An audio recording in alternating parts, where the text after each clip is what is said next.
जय श्री कृष्णा दोस्तों। हमारी आज की कहानी है एक पिता का दर्द।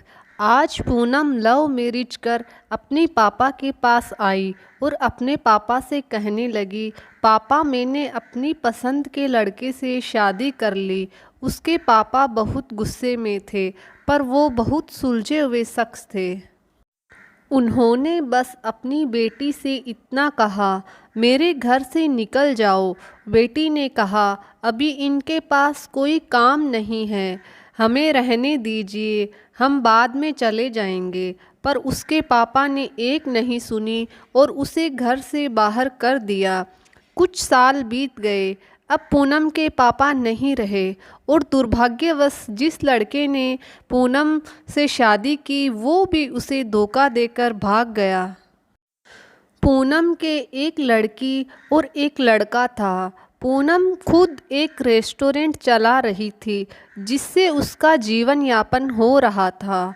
पूनम को जब ये खबर हुई उसके पापा नहीं रहे तो उसने मन में सोचा, अच्छा हुआ मुझे घर से निकाल दिया था, दर दर की ठोकरें खाने छोड़ दिया। मेरे पति के छोड़ जाने के बाद भी मुझे घर नहीं बुलाया। मैं तो नहीं जाऊंगी उनकी अंतिम यात्रा में। पर उसके ताऊजी ने कहा, पूनम हो आओ, जाने वाला शख्स तो चला गया, अब उससे दुश्मनी कैसी। पूनम ने पहले हाँ ना किया, फिर सोचा चलो हो आती हूँ, देखूँ तो जिन्होंने मुझे ठुकराया वो मरने के बाद कैसे सुकून पाता है। पूनम जब अपने पापा के घर आई तो सब उनकी अंतिम यात्रा की तैयारी कर रहे थे, पर पूनम को उनके मरने का कोई दुख नहीं था। वो तो बस अपने ताऊजी के कहने पर आई थी। अब पूनम के पापा की अंतिम यात्रा शुरू हुई। सब रो रहे थे, पर पूनम दूर खड़ी हुई थी।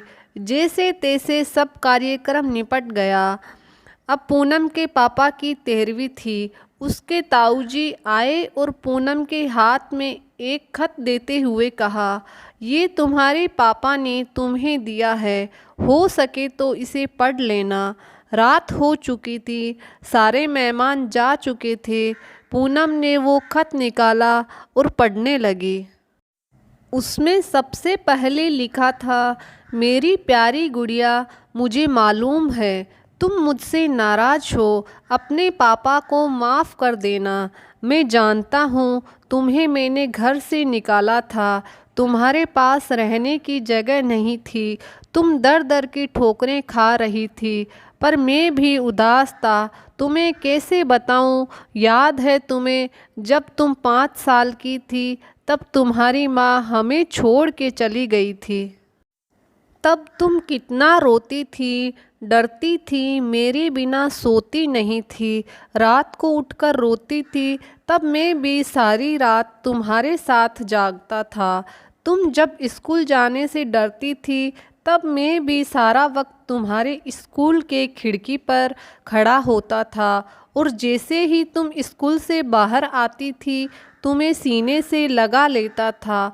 वो कच्चा पक्का खाना याद है जो तुम्हें पसंद नहीं आता था, उसे फेंक कर फिर से तुम्हारे लिए नया बनाता था कि तुम भूखी ना रहो। याद है तुम्हें जब तुम्हें बुखार आया था तो मैं सारा दिन तुम्हारे पास बैठा रहता था, अंदर ही अंदर रोता था, पर तुम्हें हंसाता था कि तुम ना रो, वरना मैं रो पड़ता था। वो पहली बार हाई स्कूल की परीक्षा जब तुम रात भर पढ़ती थी तो मैं भी सारी रात तुम्हें चाय बनाकर देता था। याद है तुम्हें जब तुम पहली बार कॉलेज गई थी और तुम्हें लड़कों ने छेड़ा था तो मैं तुम्हारे साथ कॉलेज गया और उन बदतमीज लड़कों से भिड़ गया। उम्र हो गई थी और मैं कमज़ोर भी, कुछ चोटें मुझे भी आई थी, पर हर लड़की की नज़र में पापा हीरो होते हैं, इसलिए अपना दर्द सह गया। याद है तुम्हें वो तुम्हारी पहली जींस, वो छोटे कपड़े, वो गाड़ी, वो सारी कॉलोनी एक तरफ थी कि ये सब नहीं चलेगा, लड़की छोटे कपड़े नहीं पहनेगी, पर मैं तुम्हारे साथ खड़ा था, किसी को तुम्हारी खुशी में बाधा बनने नहीं दिया।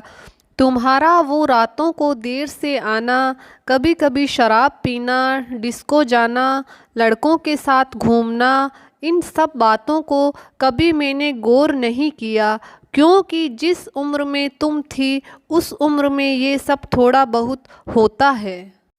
पर एक दिन तुम एक लड़के से शादी कर आई, वो भी उस लड़के से जिसके बारे में तुम्हें कुछ पता भी नहीं था। तुम्हारा पापा हूँ, मैंने उस लड़के के बारे में सब पता किया।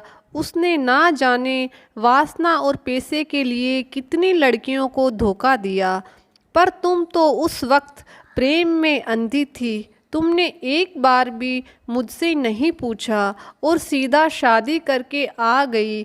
मेरे कितने अरमान थे, तुम्हें डोली में बिठाऊं, चांद तारों की तरह तुम्हें सजाऊं, ऐसी धूमधाम से शादी करूं कि लोग बोल पड़े, वो देखो शर्मा जी, जिन्होंने अपनी बच्ची को इतने नाजों से अकेले पाला है। पर तुमने मेरे सारे ख्वाब तोड़ दिए। खैर, इन सब बातों का कोई मतलब नहीं है।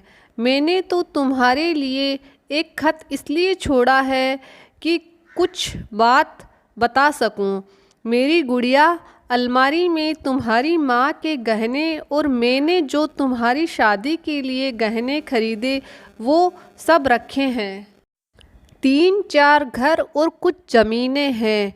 मैंने सब तुम्हारे और तुम्हारे बच्चों के नाम कर दी है।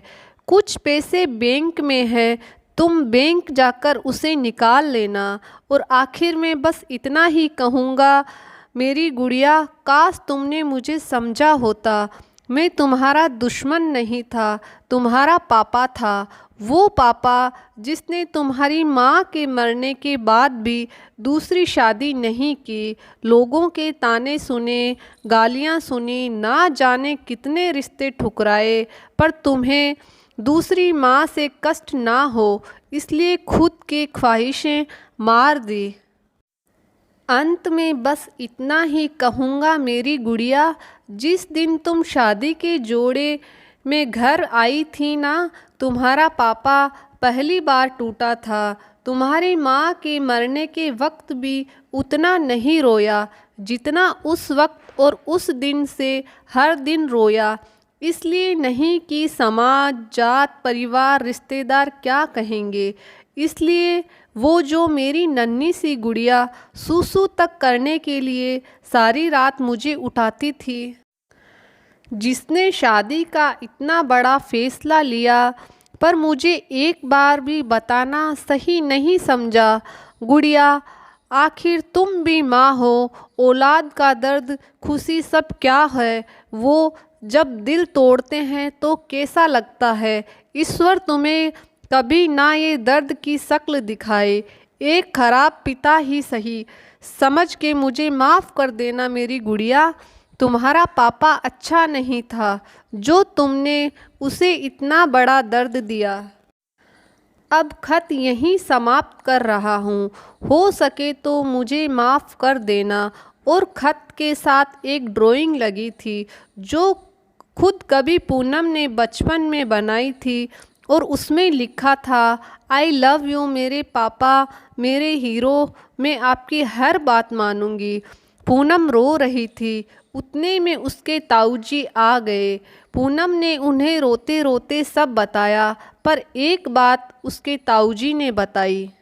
उसके ताऊजी ने कहा, पूनम, वो जो तुम्हें रेस्टोरेंट खोलने और घर खरीदने के पैसे मैंने नहीं दिए थे, वो पैसे तुम्हें तुम्हारे पिताजी ने मुझसे दिलवाए थे, क्योंकि औलाद चाहे जितनी भी बुरी हो, माँ बाप कभी बुरे नहीं होते।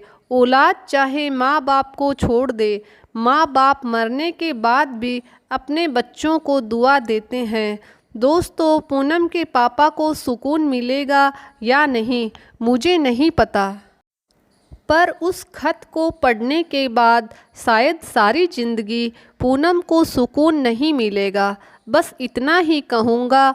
आखिर में दोस्तों, लव मैरिज शादी करना कोई गलत बात नहीं, पर यही अपने माँ पिता की मर्ज़ी शामिल कर लें। पत्थर से पानी निकल जाता है, वो तो माँ बाप है ना, कब तक नहीं टूटेंगे अपने बच्चों की खुशी के लिए। हर बाप की एक इच्छा होती है अपनी बेटी को अपने हाथों से डोली में विदा करने की। हो सके तो उसे एक सपना मत रहने दीजिए। जय श्री कृष्णा दोस्तों, अगर आपको ये कहानी पसंद आए तो मेरे चैनल को लाइक और सब्सक्राइब ज़रूर करिएगा। जय श्री कृष्णा।